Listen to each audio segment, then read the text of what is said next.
चीन भारतीय सीमा से सटे कई इलाकों में लगातार कुछ न कुछ निर्माण कार्य करता रहा है। भारत की ओर से लगातार आपत्ति जताए जाने के बाद भी चीन ने अपना प्लान नहीं बदला और उसने दुनिया का सबसे बड़ा बांध बनाने का काम शुरू कर दिया है।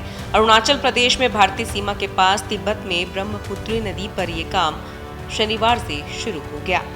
इस विशालकाय बांध को बनाने में करीब 167.8 अरब डॉलर का खर्च आएगा।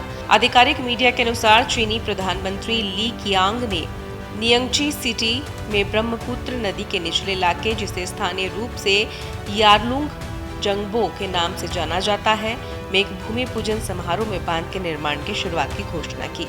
इस प्रोजेक्ट से निचले तटवर्ती देशों भारत और बांग्लादेश में चिंताएं पैदा कर दी है। रिपोर्ट में कहा गया है कि इस प्रोजेक्ट में 5 कैस्केड हाइड्रो पावर स्टेशन शामिल हैं, जिनका कुल निवेश करीब 1.2 ट्रिलियन माना जा रहा है।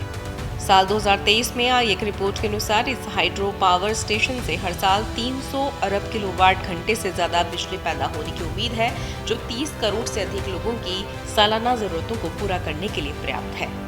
ये प्रोजेक्ट खासतौर पर बाहरी खपत के लिए पर्याप्त बिजली उपलब्ध कराएगा और साथ ही तिब्बत, जिसे चीन आधिकारिक तौर पर जीजांग कहता है, में स्थानीय मांग को भी पूरा करेगा। रिपोर्ट में ये भी कहा गया है कि राष्ट्रीय विकास एवं सुधार आयोग और power construction corporation of China सहित अलग अलग संगठनों के प्रतिनिधि और स्थानीय लोग इस समारोह में शामिल हुए। इस खास प्रोजेक्ट को पिछले साल दिसंबर में मंजूरी मिली थी। ये डैम हिमालय की एक विशाल घाटी में बनाया जाएगा, जहां ब्रह्मपुत्र नदी एक बड़ा यूटर्न लेकर अरुणाचल प्रदेश और फिर बांग्लादेश में बहती है। पहले की रिपोर्ट के अनुसार इस प्रोजेक्ट का आकार दुनिया की किसी भी अन्य बुनियादी ढांचा परियोजना से कहीं बड़ा होगा, जिसमें चीन का अपना 3 गॉर्जियस डैम भी शामिल है, जिसे अब तक दुनिया का सबसे बड़ा डैम माना जाता है।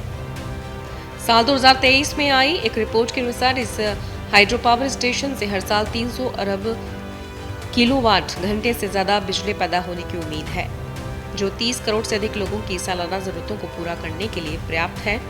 हालांकि भारत को बाढ़ का खतरा सता रहा है। कैसे, चलिए आपको बताते हैं। चीन ने साल 2015 में ही तिब्बत के सबसे बड़े 1.5 अरब अमेरिकी डॉलर के जम हाइड्रो पावर स्टेशन का संचालन शुरू किया था, जिसने भारत में चिंताएं पैदा कर दी थी। इस पावर स्टेशन को लेकर भारत में इस बात के लिए चिंता की स्थिति बन गई है, क्योंकि ये बांध चीन को जल प्रवाह को नियंत्रित करने में सक्षम बनाने के अलावा इसके विशाल आकार और पैमाने को देखते हुए जंग के समय सीमावर्ती क्षेत्रों में बाढ़ लाने के मकसद से बीजिंग को बड़ी मात्रा में पानी छोड़ने में भी सक्षम बना सकता है। अचानक पानी छोड़े जाने की स्थिति में भारत और बांग्लादेश को बाढ़ का सामना करना पड़ सकता है। वहीं दूसरी ओर भारत भी जवाबी कार्रवाई के रूप में अरुणाचल प्रदेश में ब्रह्मपुत्र पर एक बांध बना रहा है। भारत और चीन ने सीमा पार नदियों से संबंधित अलग अलग मुद्दों पर चर्चा के लिए 2006 में एक्सपर्ट लेवल मैकेनिज्म बनाया था, जिसके तहत चीन बाढ़ के मौसम में भारत को ब्रह्मपुत्र और सतलुज नदी पर जल विज्ञान संबंधित जानकारी मुहैया कराता है।